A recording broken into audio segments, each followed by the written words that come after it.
Hello and welcome back to the Gallifrey Station. In this episode, we will be comparing the Philosopher's Stone book and film. Just a quick one. Sorry there has been no Sci-Fi Hub this week. It has seemed to be a recurring thing. It's happened twice in the past month. I'm so sorry. And the Complete Guide to the Wizarding World has been moved to a Wednesday. The next Sci-Fi Hub will be about my trip to Comic Con at the weekend, and it's going to be pretty cool. Okay. So, the Harry Potter and the Philosopher's Stone film is a very, very amazing film.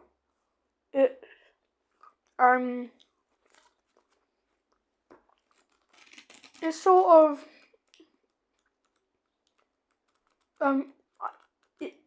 it's very related to the book, and you can tell it is the story of the book because it's almost every bit in the book is in the film. It's a really good book. My favourite scene in the film is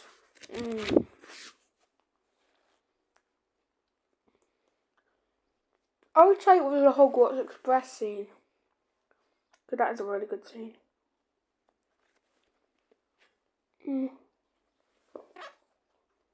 Alright. I would say it was 10 out of 10, amazing, and then 5 out of 5. 5 out of 5 stars. It was really good. I'm just eating an ice cream right now. It's really good. And by the way, I will be doing more on comparing the books to the film. I'm gonna do Harry Potter and the Philosopher's Stone, Chamber of Secrets, Prisoner of Azkaban, Goblet of Fire, Order of Phoenix, Half-Blood Prince, and Deathly Hallows. They're not gonna be like the one of the show every week. This is only the second episode.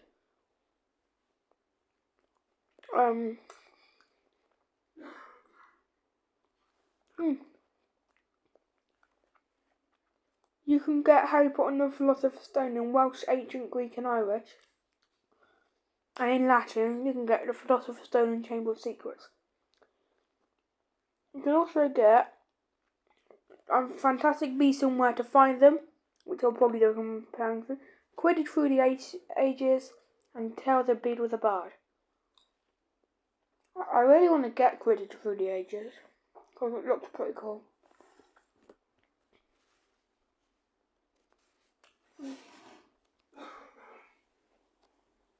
Okay.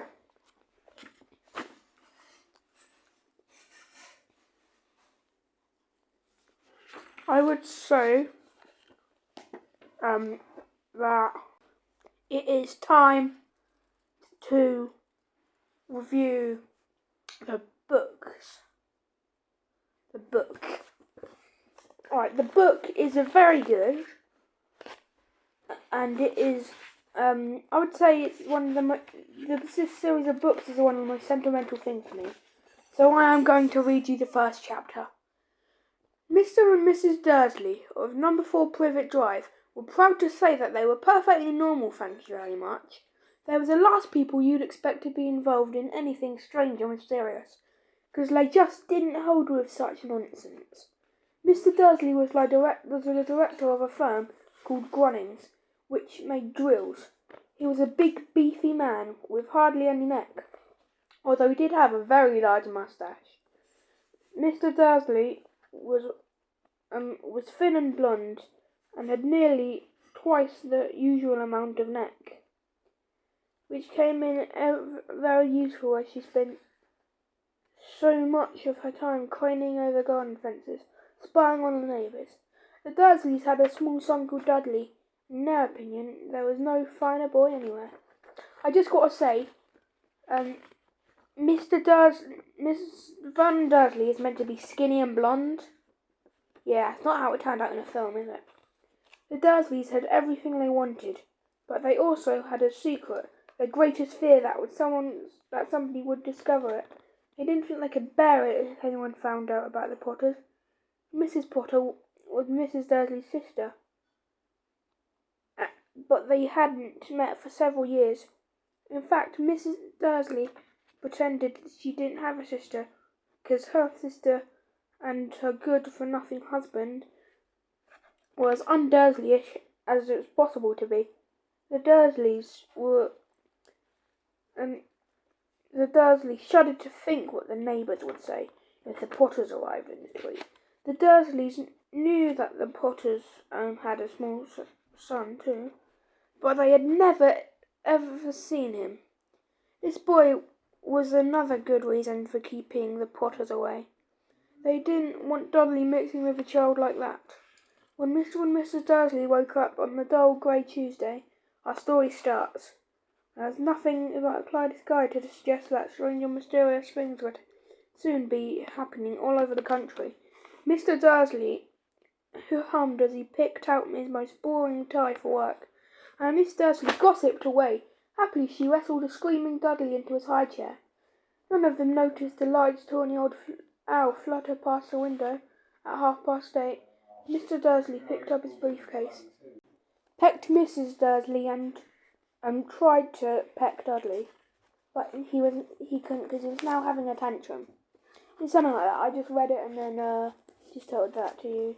The final bit I did. That wasn't the first chapter, but that's just basically the first page and a half of the Philosopher's Stone. It's really good. I love it. Alright, I think I'm going to end it there. It has been very awesome. I would love for you to like and subscribe. We need a lot of support to get to we're trying to do 50 subscribers by the end of the year. I know that sounds very stupid, but we're trying to do that and we need to. Just please like, subscribe. It's going to be awesome. Harry Potter content, complete guide to the Wizarding World, Sci-Fi Hub, and everything in between.